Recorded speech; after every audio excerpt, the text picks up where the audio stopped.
नए वीडियो में आप सभी का स्वागत है। आज हम अपने चौरा माता पाए हैं। देखिए हमारी सासू अम्मा पूजा कर रही हैं। हमारे यहाँ दो दो सासू हैं।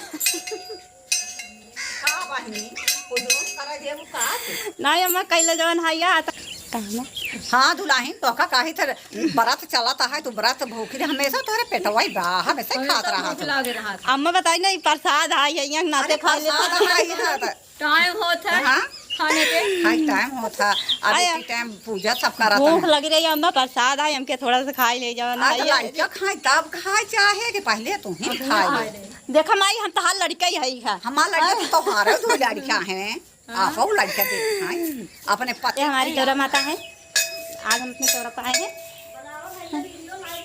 ई बार तो जल्दी बाजी मार हमार रुई बत्ती घरे बुलाई है।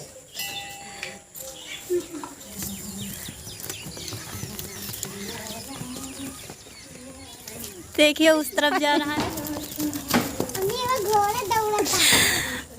बैठ का बेटा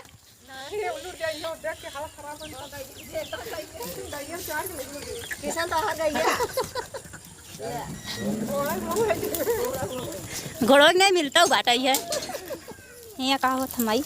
यहाँ ललई मैया का पूजा हो छठी माई का पूजा। देखिए हमारी माता जी बोल रही है यहाँ पर ललई छठ का पूजा होता है। कितना मस्त चौतरा बना है। देखिए जो महुआ के पेड़ में से और ढाकुल के पेड़ में से महुआ माता निकलती हैं वही का पूजा होता है यहाँ पे। देखिए कितना मस्त चौरा महुली की बना छठी मैया हमारी माता बोल रही है यहाँ पर पूजा करने आती हैं।